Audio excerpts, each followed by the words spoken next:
Hello, fellow board game enthusiasts. Welcome to another episode of the Escape the Board podcast, where we're all about everything tabletop gaming. As always, I'm one of your hosts, Connor Sligowski, and my co-host, Charles Holm. Welcome back, everyone.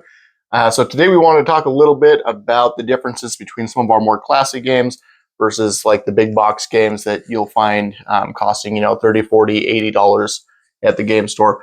Why you might want to stick with classic games, or why you might want to switch over to some of the bigger, fancier games. Yeah, and I know, personally, I definitely lean more towards the big box end of the spectrum. I enjoy the challenge that comes with the big box games. Don't get me wrong, I love classic games. You've got classics like Monopoly and Uno, Sorry or Risk. Life, Risk. Card games, peg games. You've got stuff like backgammon. We'll go through and we'll talk about the pros and cons of each. We'll talk about our preferences, some recommendations for both categories, and we'll just kind of have a conversation around the topic as a whole. Yeah. And I think with that, let's start with what makes a classic game classic. Well, there's the easy answer. Anything that's just been around long enough and it's made its way into enough households that basically everyone's heard of it, even if you've never played of it. Obviously, those are going to be more classic games. I don't have an exact definition on where that line is, but personally for me, I think the separation is going to be between the immersion. That's the thing that I think makes the biggest difference. You get into games like Operation and Monopoly, chess, and it's really a head-to-head competitive game. And not all classic games are competitive, right? But it really is like a face-to-face kind of game. Whereas in big box games, 9 times out of 10, what you see is a lot of, again, immersion. You have kind of this perspective changing where they're trying to tell more of a story and they're trying to get you involved in the story. So Azul, I would count as a classic game. Really? Yes, I would. I would not have. It is a newer game, right? Which obviously makes it a little bit harder to push into the classic category. But as far as the mechanics are designed, and as far as the structure of the competition, it really fits into that classic game category for me. I guess. You're welcome to your own definitions. I'm just saying what I feel. That's fair. To me, when I think classic board game, I think the first part of your definition is what gets it for me. Is it's been around long enough that it ends up in just about every board game library. And that's one of the weird things about Azul, actually, is it hasn't been around very long, but you'll find it very, very popular among people that are not board game enthusiasts. It's picking up pace pretty quickly. Honestly, I heard about Azul from my aunt, who basically only owns classic games. Which is fair. But based on your definition about the mechanics and stuff and the immersion, I would almost argue Ticket to Ride at that point too. And I know Ticket to Ride has been around for a while, and there are people that do consider it a classic. And you get kind of the same thing with Catan. Very popular. It's been around for a minute. And so I guess my question to you then would be, what's your definition of a big box game? To me, big box games are obviously a lot of classics do come in bigger boxes, but when I think big box game, I think of something that is going to be a little more complex. I think of something that's more meaty and is less well known. Obviously, not always, because you've got games like Wingspan that I consider a big box game. Okay. And Wingspan is actually a very common use case for introducing people to the board game hobby. I agree with that. Maybe that's the line to draw, is for most people, obviously, everybody's different. Your collection is going to be different than Sue down the street. Yeah. But for most people, especially using myself as the primary example, when I think board game enthusiast, I think big box game. Sure, absolutely. I think Betrayal. I think Wingspan. I think Dead of Winter. Dead of Winter, yeah. Absolutely. Whereas, I mean, I have, up until recently, I had no classics in my collection other than games that had been bought for me. So, like, I had a couple versions of Uno that were thematic. I had a Harry Potter Uno. That's the other thing that I've noticed with your collection. Up until recently, you had almost all of your classics were thematics. You had a lot of Big Bang Theory stuff and a little bit of Disney stuff. You did bring up that you think big box games are more complex in nature. Right. And I think that's one of the big key things for me. So I guess if you had to put a number on it, how would you define if something is complex or not complex? What do you mean by put a number on it? A definition. Okay. That's... Sorry, let me rephrase. I've got a definition in my mind that includes a number. Okay. But yeah, if you had to put a definition on it. As far as like level of difficulty? So I guess when I say put a number on it, I say where's the dividing line? Is kind of what I'm looking for. How do you know if something is or is not? What is that split? Well, honestly, I think the split comes down not necessarily to a year as far as like an actual number, but I to me, big box game means something newer, something meatier, something. I would say the base difficulty of a big box game to me would be something like Wingspan. Sure. No, I respect all of that. I'm just taking all your points and I just want to strip them one by one. So you said it's going to be meatier. You said it's going to be more complex. And you said it's going to be bigger. Yes. Right. So I just wanted to start with complex. What is not complex versus complex? Okay, so let's take like Monopoly for an example. Sure. Everybody knows Monopoly. Everyone knows Monopoly. It's pretty Monopoly simple. is a very straightforward game. Yeah. Unless you're playing a bunch of homebrew and, you know, whatever. But Monopoly, you roll the dice, you go around the board, you buy properties. Sure. 3 things to do for the entire game. There's more to it, but that's the crux of it.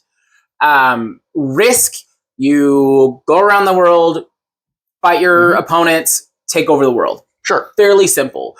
Whereas something like Wingspan, for example, you are getting into your point of the thematics of the immersion. Right. You are a bird watcher collecting a group of birds in 3 different biomes, and there's a lot more strategy behind it because you have to figure out what birds you want, where to put them, and how they're going to build your engine. I don't know if I can agree with the strategy though. Also, for side note, I don't think strategy is necessarily relevant in whether or not something's big box.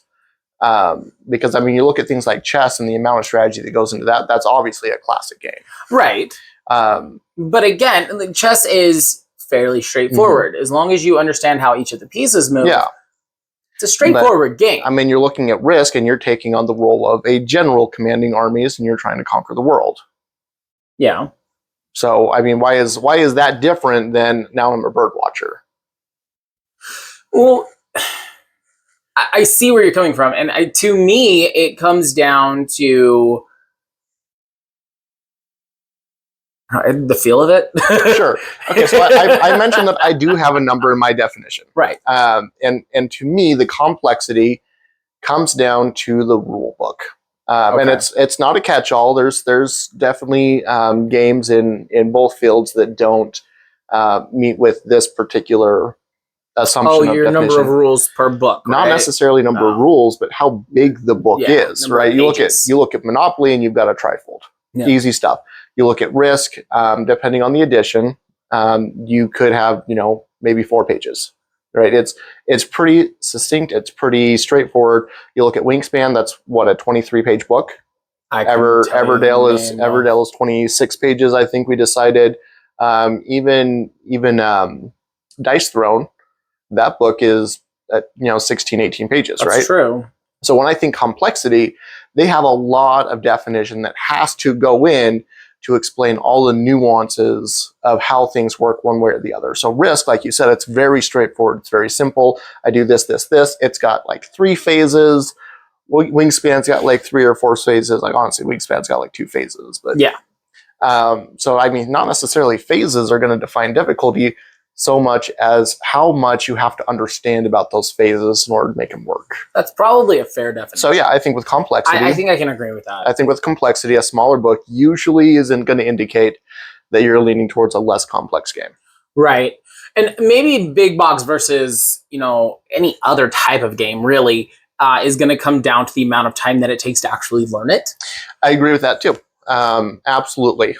Because, there's games... And again, exceptions. Yeah, there's games, obviously, that don't fit between classic and big box. And well, you brought up Azul right off the bat. Right.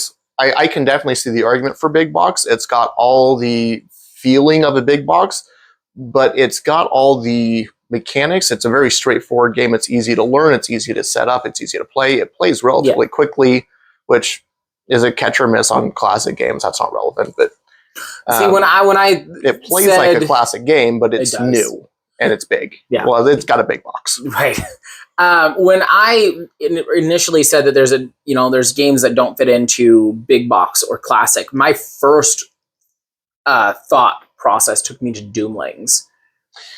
Doomlings is most definitely not a classic. I don't think it's fair to say that everything is either classic or big box. That's totally reasonable. You think of things like Munchkin. That's definitely not a classic game, and to call that big box is laughable. That's true. That I think the rule book to that game is like 4 pages.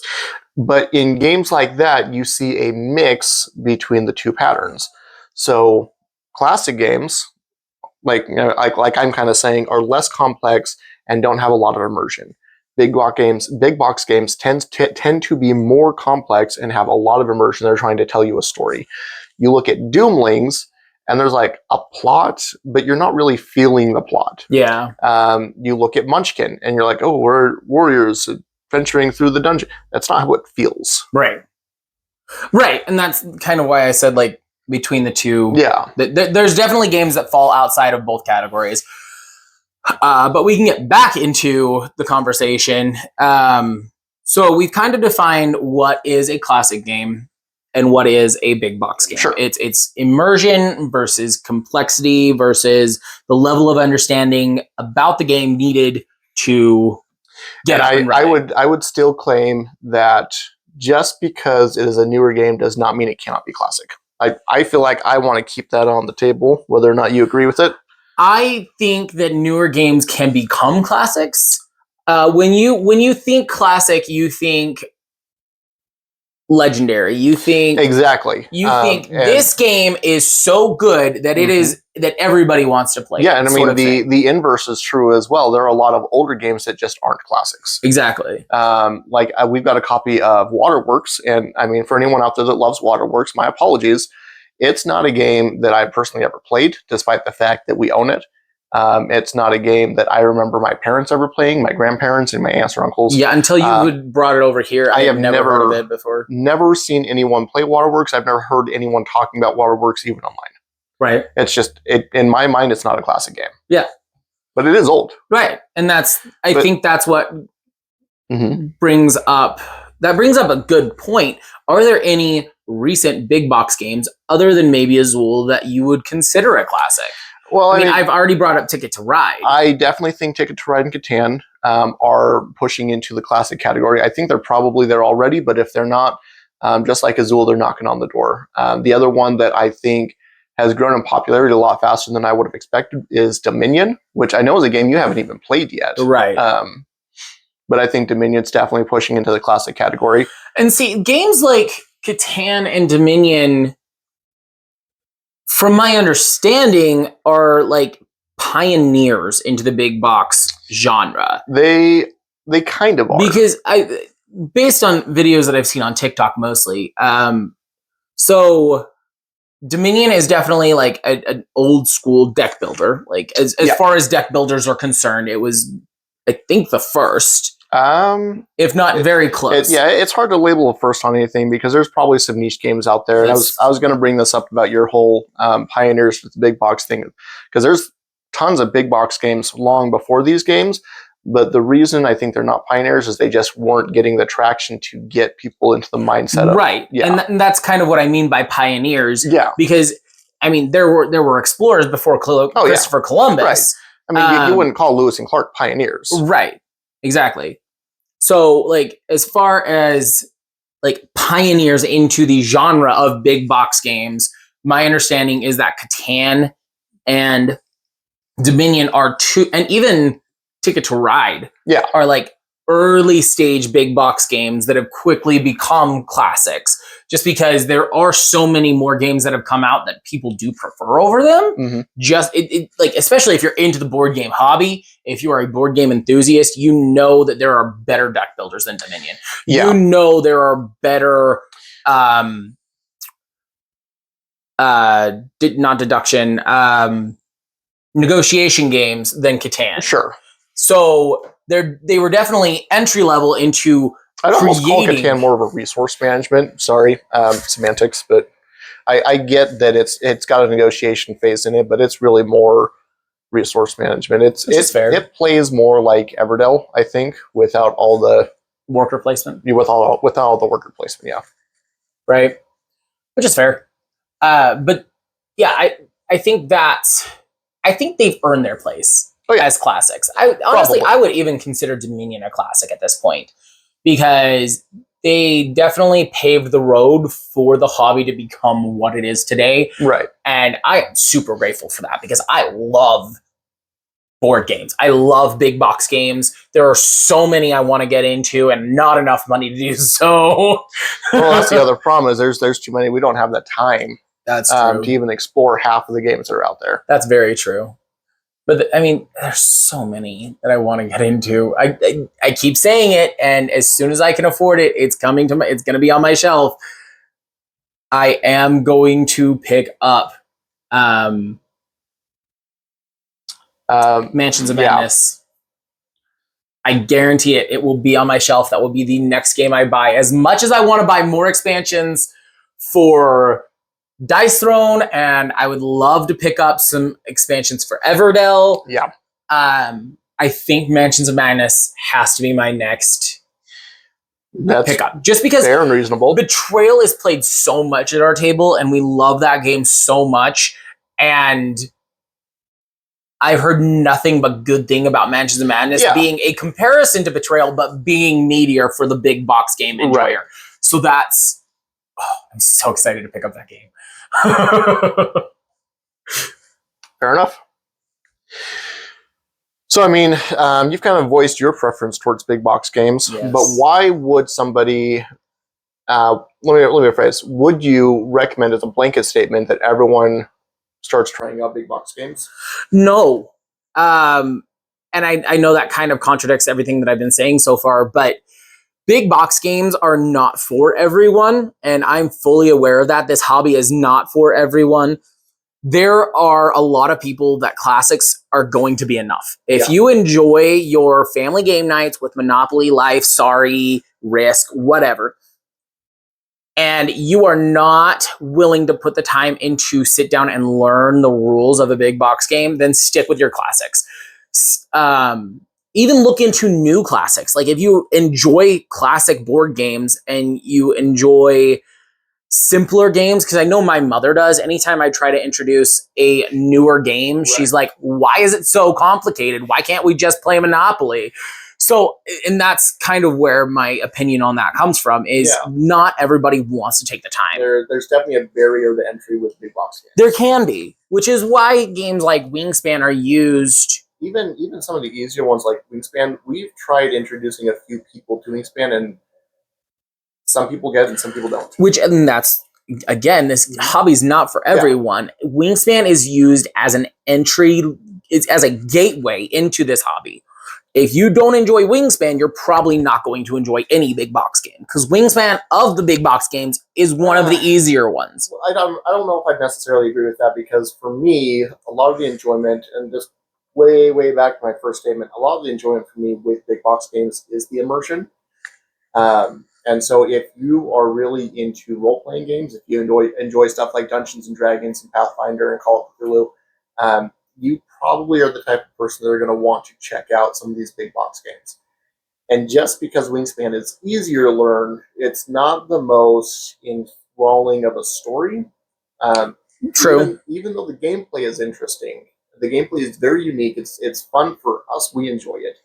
I'm not going to say Wingspan is for everyone, even if they would otherwise be someone that would enjoy big box games. Well, no, like there's obviously like not every game is for everybody. Yeah. There's another game called Cartographers that I've never played, but I've seen people recommend it as an entry into the board game hobby, where you are literally a map maker and you have these cards that are played in front of you, and you have to use one of the two options on there, and you have to build out a map.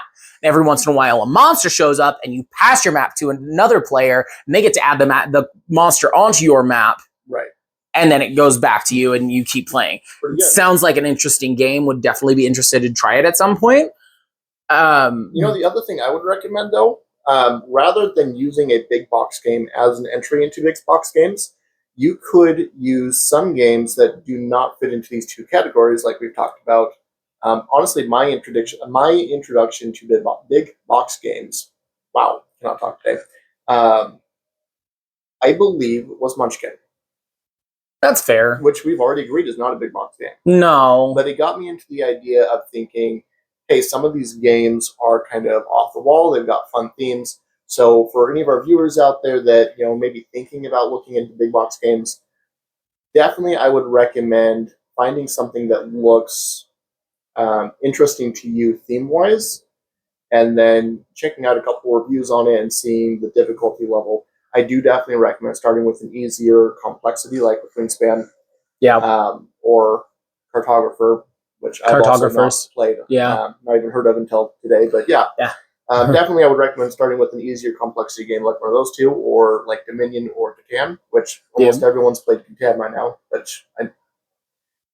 Almost everyone's played Catan. There's millions of people who've never tried it. Catan is definitely a good entry level for big box games. It is a classic, and it was one of the more complex games at the time. So if you haven't played Catan and you're not interested in playing Catan, like Charles was saying, find something at your LGS, your local game store, or on... I think if they're not familiar... That's fair. Find something on Amazon or at Walmart. I was just saying, if they're not familiar with big box games, probably they don't know what LGS is. That's why I specified local game store. But I do actually recommend going to a game store, because that gives you an opportunity to talk to someone that is familiar with some of these games, to help you kind of pick and choose something that's a little bit easier to get into. Right. And I mean, while we're talking about recommendations, don't be afraid to leave comments down below down below the podcast episode or on YouTube, wherever you are, even if it's on TikTok or something. If you have a question for a recommendation, shoot us a message on Instagram or something. Like, let us help you. That's why we're doing this, is because we want to break the barrier to entry into big box games. Again, not everybody is going to enjoy big box games, but gaming is something that we are very passionate about. And if you really want a recommendation, between the two of us, we have over 200 games, and that collection is ever expanding. Yeah, we're pushing 300 now. We're definitely over the 250 mark. So yeah, if you're interested in our opinion, if you enjoy watching us, however you decide that you want our opinion on your next game recommendation, send us a message, leave a comment. We're more than happy to answer absolutely everything that we get.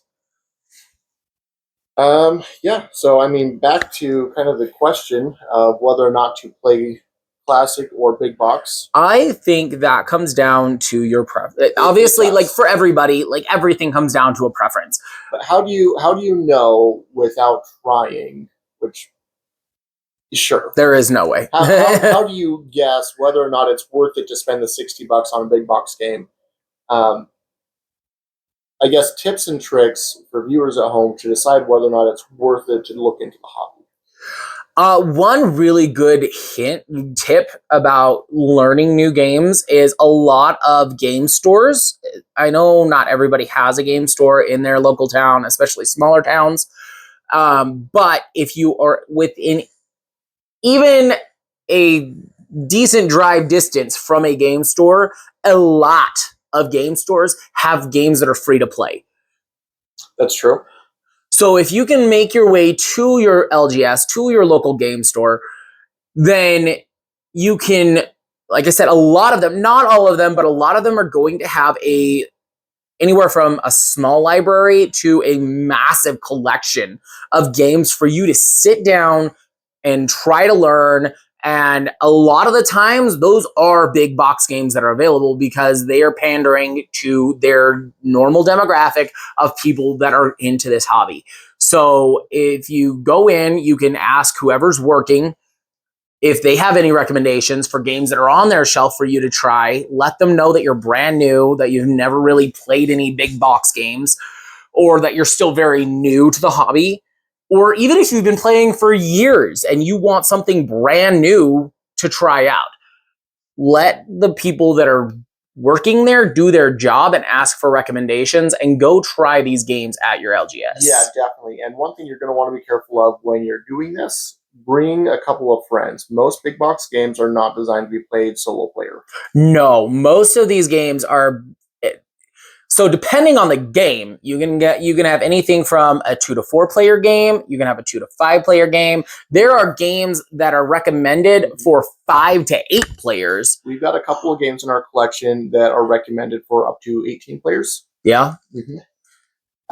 So definitely bring a couple of friends and make sure you bring plenty of time because, again, big box games are designed to take up, generally speaking, obviously there's plenty of exceptions out there, but I would expect anywhere from 30 minutes to 2.5 hours, depending on the game. Yeah. And of course, again, if you do go to your LGS and you ask for recommendations and you are a little limited on time, say you don't have 2.5 hours to play a board game, they can definitely recommend something with a little bit of a shorter play time. And a lot of the times the people working in those stores are actually willing to sit down and help you learn the game as well. That's true. Which saves you a lot of time of having to sit down and read each individual page of a rule book.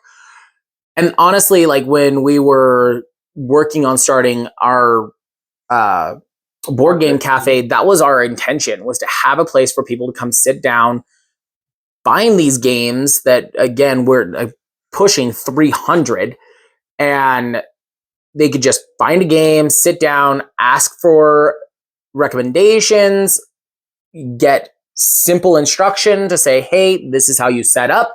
These are the rules. If you have any questions, I'm here to answer them. And we just don't live in a demographic that sort of concept is meant for, and that's fine at this time. Yeah. The town we live in is definitely ever growing. And maybe here in 5-10 years, the demographic will change and we might end up being able to start it. But there's definitely places like that. And if you are interested in this hobby even a little bit, I highly recommend that you check something like that out because honestly, it would have been a heck of a time saver for us when we were getting into the hobby. Any other tips and tricks that you can think of? Yeah, so I mean, going back to, I think, my definition on immersion, I mentioned that classic games usually get a little bit better of a head-to-head concept or a feel to how it goes. So if you're more of a competitive person and you really like battling it out with another person or a couple other people to see who is the best player, classic games are probably more your speed. Yeah. When I think of classic games, my first thought always goes to Monopoly. It is my personal favorite classic game out there. I play it over and over again. I win 80-90% of the time. People get pissed off at me about it all the time. But it's a nice feeling, just like, haha, I am better at this than you are. So, which not everyone has that mentality. But if you do, classic games are probably something you enjoy more. And if you like the idea of feeling like you're controlling someone that can win or lose, big box games are probably more your speed. When he says controlling someone that could win or lose, he's talking about the persona that you're playing during the game. So, I mean, I'm thinking about Betrayal at the House of the Hill. You're playing as a little figure wandering around a house. Or I'm thinking Dice Throne, where you're pretending to be a specific superhero. And if I win, it's because Thor was able to beat up his brother Loki. And if I lose, it's because Loki was finally able to pull a fast one on him. Right. And it's really, in my mind, more of a Thor versus Loki, not a me versus Connor. Yeah. Yeah, and I honestly, that's a really good way. Like you keep saying immersion, immersion, immersion. Like, and I kind of Yeah, I, because you look at I'm more Catan, and on that. Catan makes me feel like I'm facing you, trying to see who can build the biggest city quickly. Yeah, Um, Everdell makes me think that I'm trying to design a city, that I'm actually a city planner here in Everdell. yeah, So again, I think they're very similar games, but minus Everdell has the worker placement. But Catan just feels like a player versus player, and Everdell just feels like a character versus character. yeah. I get where you're coming from, and maybe that is what defines my love of this game, of this hobby, because I mean, it's no secret we're role players, right? Yeah. I mean, think about like the game of Blood Rage. Like I am a general of this Viking enclave that is trying to take over Yggdrasil. Yeah, Blood Rage does not feel like a me versus you. Yeah, It definitely feels like I'm a Viking and I'm trying to help my people survive the underworld. That's how it feels. yeah.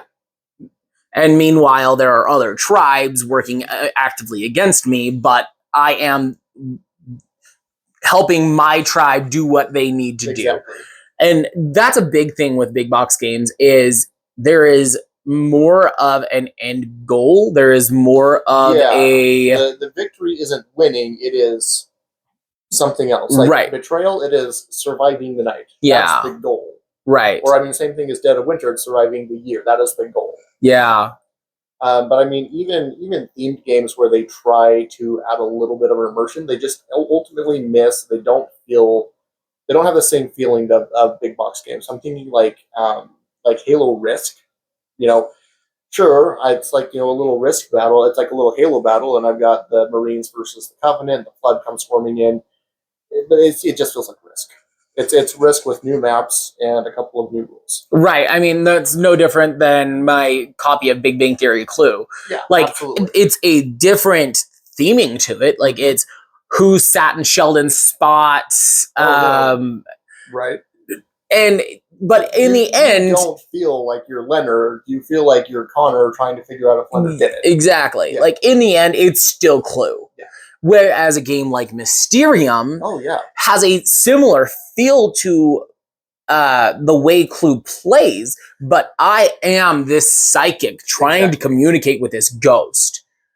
And it just adds so much more to that type of game. Right. And I think now that we've talked about it a lot more, I completely agree with you that it's the level of immersion probably defines big box games. Mm-hmm.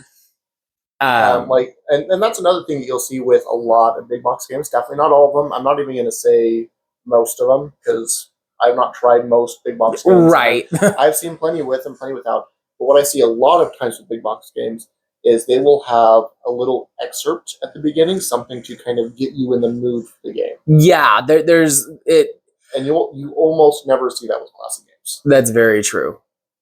Most classic games are here's the rules, here's how to play, go ahead and play. Whereas a lot of, let's say a lot, because we don't know if it is most. Again, we haven't played most. A lot of the ones I have seen. Yeah, there's always an excerpt, like you said, that's either about the story or about the situation or about. Everdell had like a 2-page story. Yeah, it starts off with like, this is how our city started. Like a game like Dice Throne doesn't quite have that. No, it doesn't. But it's also kind of as well. I mean, the Marvel Edition kind of assumes that you're already familiar with the story. Yeah. And even if you're not playing a Marvel Edition, if you're playing classic Dice Throne with your standard adventurers, anyone that's into high fantasy role playing is going to feel right at home, being like, okay, well, I'm the great and powerful barbarian. And exactly.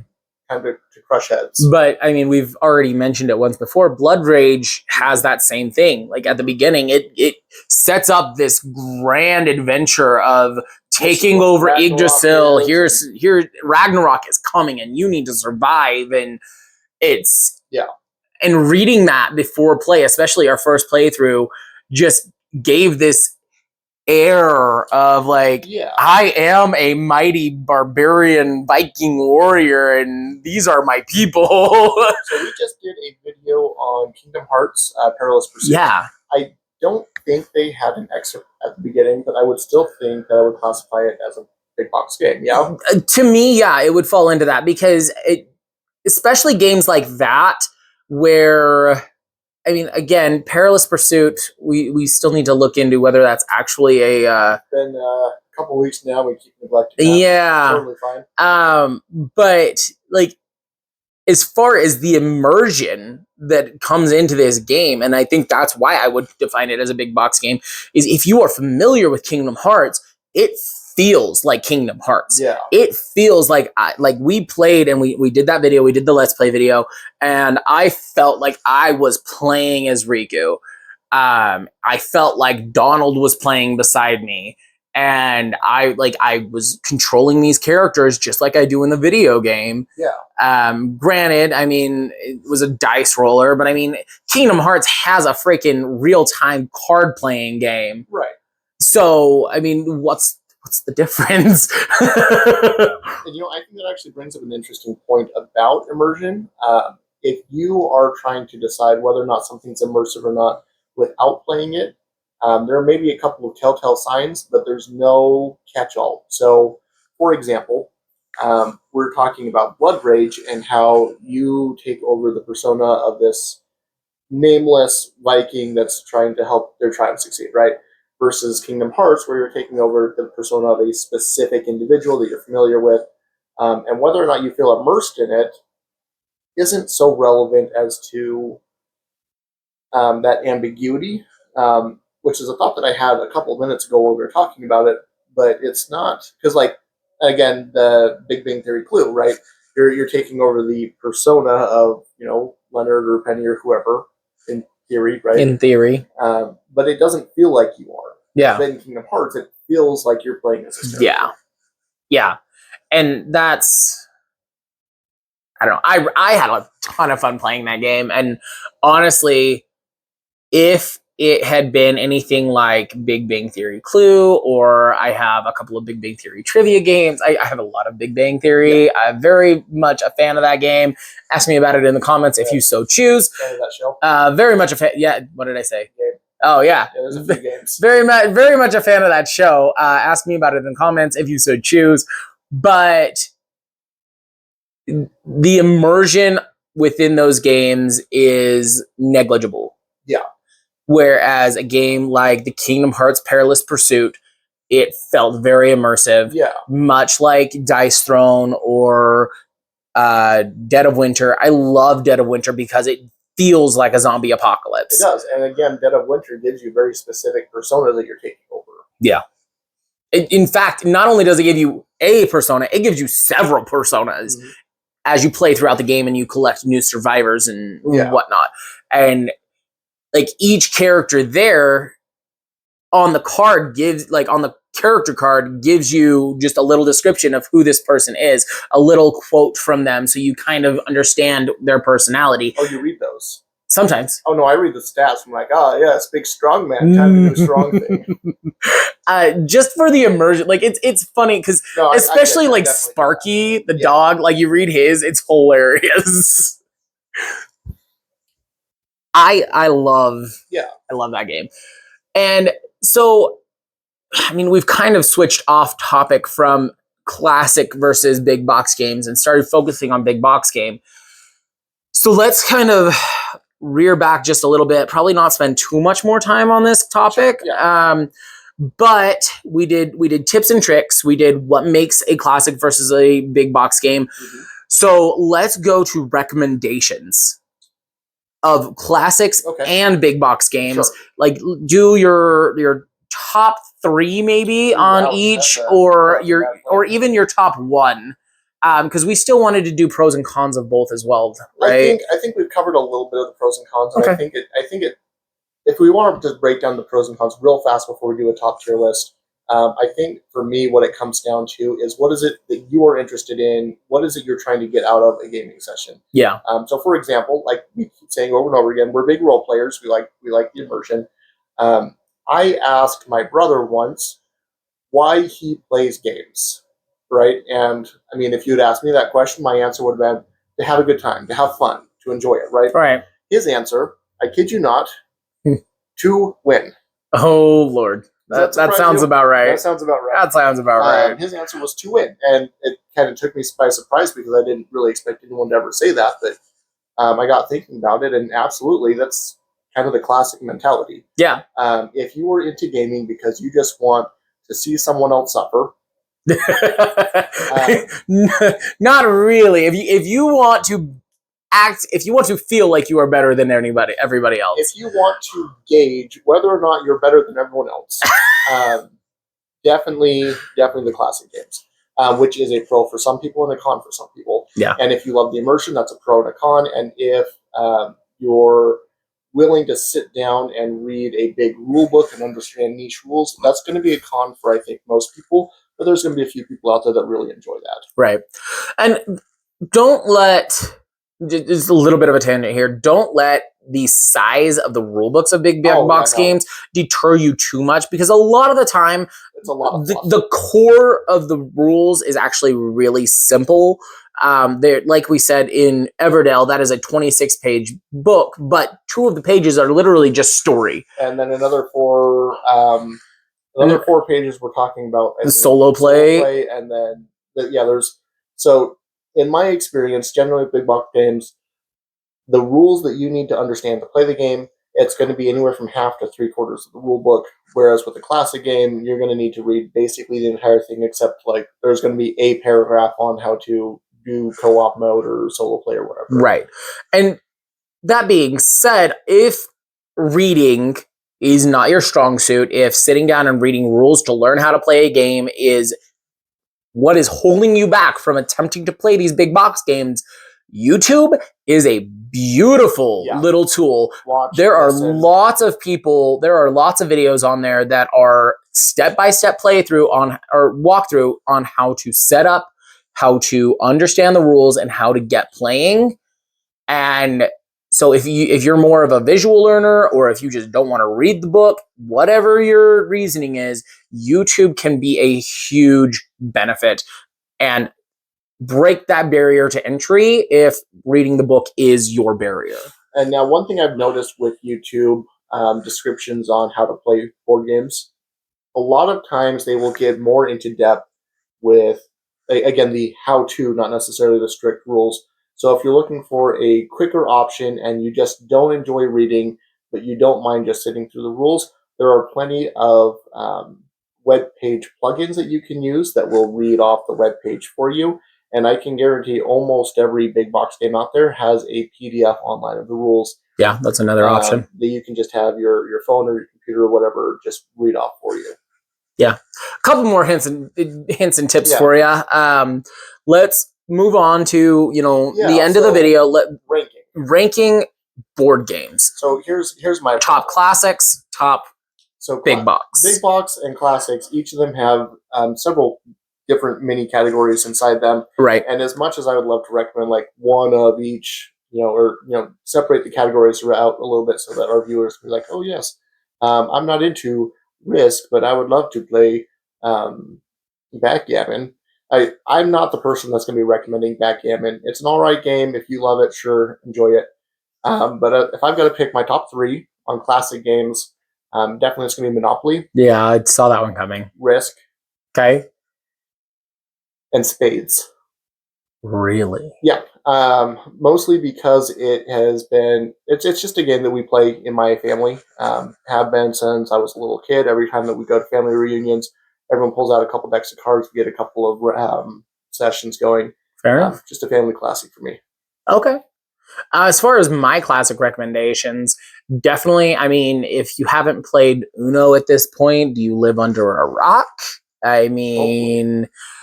Uno is a classic game that is very easy to lose friends over.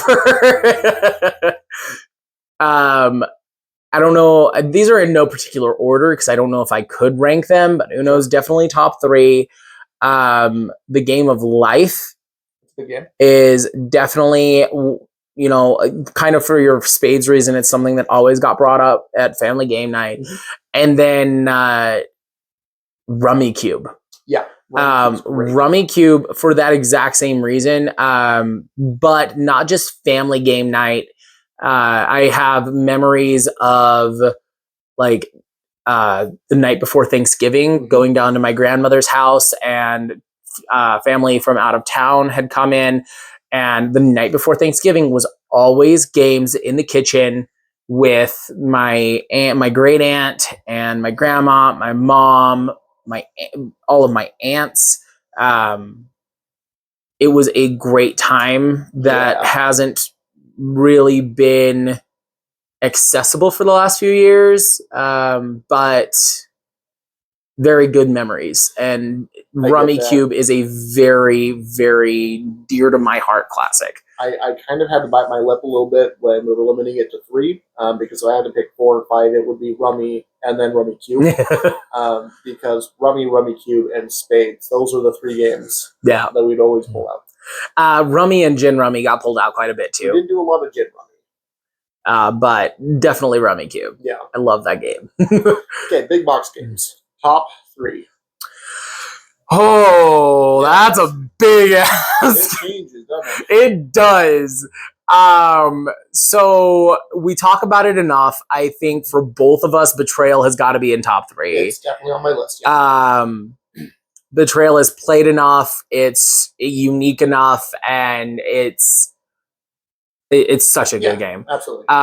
For me, Dice Throne is definitely up there. Not surprised. I love the game of Dice Throne, and again, I will have more expansions someday. I already have 12 characters, and I will.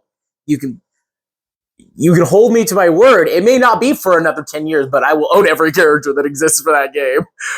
And then, third place would probably be a toss-up between either DC deck builder or Harry Potter deck builder. Okay.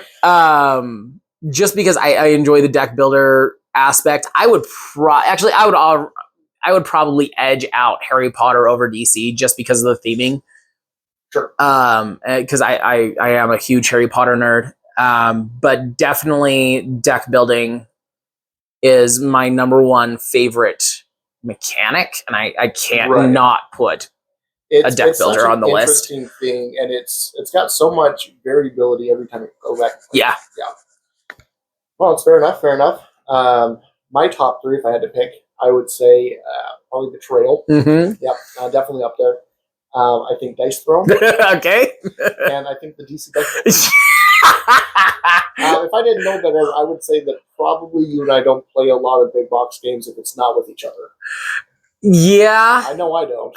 No, not really. I mean, we have picked up a few really good big box games lately, like Isle of Cats, Everdell, Camel Up. Yeah, to me, they don't compare. Maybe Everdell someday will make it up in that list. It's a great game. It's fun. It's very enjoyable. Highly recommend for anyone out there. It just doesn't take a drop to Dice Throne in DC right now. It really doesn't. I think of the 3 I mentioned outside of our top 3, Isle of Cats is probably the closest. Wow, that is the furthest. Really, I really enjoy the theming of Isle of Cats. It's an odd theme. It is weird and it's wacky, but like the drafting of the cats and the placing to make the groups, and I mean, you got card drafting. It is very complex as far as a game goes, and there's a lot of mechanics happening all at once. But, and I think that's kind of like, I feel like I'm an adventurer saving cats from this pirate coming to. Yeah, the immersion is great. I'm not going to neg on the immersion, but honestly, what does it for me is the drafting. I'm not a fan of drafting mechanic. That's fair. But I mean, I'm also a really big fan of Blood Rage, and that has a drafting mechanic, and I really like the feel of Blood Rage. I really like Blood Rage. I just wish we didn't have to draft. That's fair, I guess. I don't know. I like card drafting. It makes it which is really weird because interesting. in Magic the Gathering, I'm always the one pushing for A draft card, battles. yeah. And you're always rolling. You're like, ugh, I've spent so much time building these fancy decks. And you want to do a draft? Right, but that's the thing with Magic. I have spent time building my decks. I want to play them. Right. Don't get me wrong. I enjoy a good draft every now and then, every few years. Cough, cough. All of our drafts have been inside the last 12 months. Right. That's kind of my problem. Is they? I don't think you've ever drafted Magic before 12 months ago.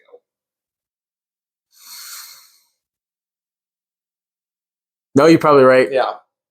You're right.